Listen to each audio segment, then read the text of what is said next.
नमस्कार प्रिय दर्शकों, कॉस्मिक लैब चैनल में आपका स्वागत है। कथा कहानी में आज की कहानी है माता पार्वती का शिकार करने आया था शेर कैसे बन गया माँ की सवारी। आइए जानते हैं। माँ दुर्गा की सवारी शेर है, यह तो हम सभी जानते हैं, लेकिन यह ख्याल जरूर आता होगा कि आखिर माँ की सवारी कैसे बना शेर। इसके बारे में एक कथा है। कहा जाता है माता पार्वती ने भगवान शिव को पाने के लिए काफ़ी प्रयास किए थे। वह उन्हें पति के रूप में पाना चाहती थी। इसके लिए उन्होंने कठिन तपस्या की जो वर्षों तक चली। तपस्या कठोर थी, इस कारण माता के शरीर का रंग गोरे से सांवला हो गया। माता की तपस्या से भोलेनाथ प्रसन्न हुए और उनका विवाह हुआ। काफ़ी समय बाद एक दिन भगवान शिव और देवी पार्वती कैलाश पर्वत पर बैठकर हंसी मजाक कर रहे थे। तभी शिवजी ने माता पार्वती को काली कह दिया। शिवजी की यह बात पार्वती जी को खटक गई। शिव जी के काफ़ी मनाने पर भी वह नहीं मानी। इसके बाद उन्होंने अपना गौर रूप वापस पाने की ठान ली। फिर क्या माता कैलाश छोड़कर तपस्या करने में लीन हो गई। एक दिन माता के तपस्या स्थल पर एक शेर आ पहुंचा। शेर को भूख भी लगी थी, लेकिन उसने देखा कि माँ तपस्या में लीन है। शेर काफ़ी समय माता को भूखे प्यासे देखता रहा। पार्वती जी को देखते देखते शेर ने सोचा कि जब ये तपस्या से उठेंगी तो उनका शिकार कर लेगा। लेकिन देखते ही देखते कई साल बीत गए। पार्वती जी की तपस्या जब पूरी हुई तो भगवान शिव प्रकट हुए और माता को गौरवर्ण यानी माँ गौरी होने का वरदान दे दिया। तभी से माँ पार्वती महागौरी कहलाने लगी।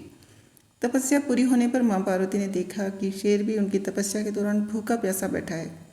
उन्होंने सोचा कि शेर को भी उसकी तपस्या का फल मिलना चाहिए। इसके बाद ही माता ने शेर को अपनी सवारी बना लिया। इस तरह से सिंह यानी शेर माँ दुर्गा की सवारी बना और माँ दुर्गा का नाम शेरावाली पड़ा। माता के शेर के वाहन को लेकर एक और मान्यता भी है। स्कंद पुराण में यह पौराणिक कथा आती है। कथा के अनुसार भगवान शिव और माता पार्वती के पुत्र कार्तिकेय ने देवासुर संग्राम में दानव तारक और उसके दो भाई सिंहमुखम और सुरापद्मन नामक असुरों को पराजित कर दिया था। सिंहमुखम ने कार्तिकेय जी से माफ़ी मांगी। इसके बाद कार्तिकेय प्रसन्न हो गए। उन्होंने उसे शेर बना दिया और माँ दुर्गा का वाहन बनने का आशीर्वाद दे दिया।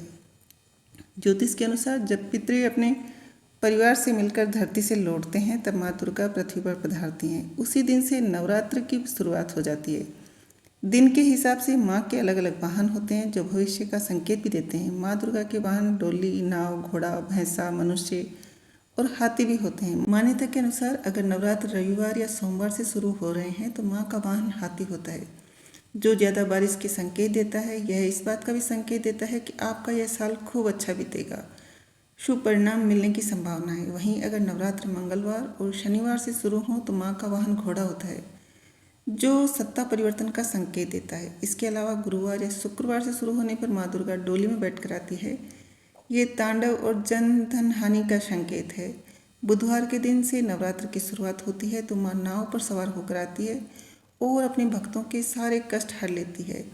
नवरात्र की शुरुआत पर ही माँ के वाहन तय नहीं होते हैं, खत्म होने पर भी माँ के वाहन अलग अलग होते हैं।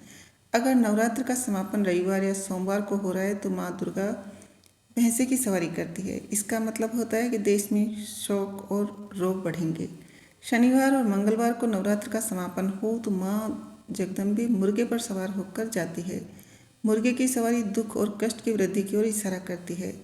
बुधवार और शुक्रवार को नवरात्र खत्म होते हैं तो माँ की वापसी हाथी पर होती है। इसके अलावा अगर नवरात्र का समापन गुरुवार को हो रहा है तो माँ दुर्गा मनुष्य के ऊपर सवार होकर जाती है और सुख शांति और वृद्धि की ओर इशारा करती है। यह तो बात हो गई माँ के वाहन की। अब हम जान लेते हैं कि आखिर माँ प्रकट कैसे हुई। पौराणिक मान्यता के अनुसार देवी का जन्म सबसे पहले दुर्गा के रूप में ही माना जाता है, जिन्होंने राक्षस महिषासुर का वध करने के लिए जन्म लिया था। यही कारण है कि उन्हें महिषासुर मर्दिनी भी कहा जाता है। पौराणिक कथाओं के अनुसार देवताओं को भगाकर महिषासुर ने स्वर्ग पर कब्जा कर लिया था। तब सभी देवता परेशान हो गए थे। इसके बाद ही ब्रह्मा जी, विष्णु जी और शिव जी ने अपने शरीर की ऊर्जा से एक आकृति बनाई और सभी देवताओं ने अपनी शक्तियाँ उस आकृति में डाली। इसलिए माँ दुर्गा को शक्ति भी कहा जाता है। माँ दुर्गा की छवि बेहद सौम्य और आकर्षक थी। उनके कई हाथ थे क्योंकि सभी देवताओं ने मिलकर उन्हें शक्ति दी, इसलिए वह सबसे ताकतवर भगवान मानी जाती हैं।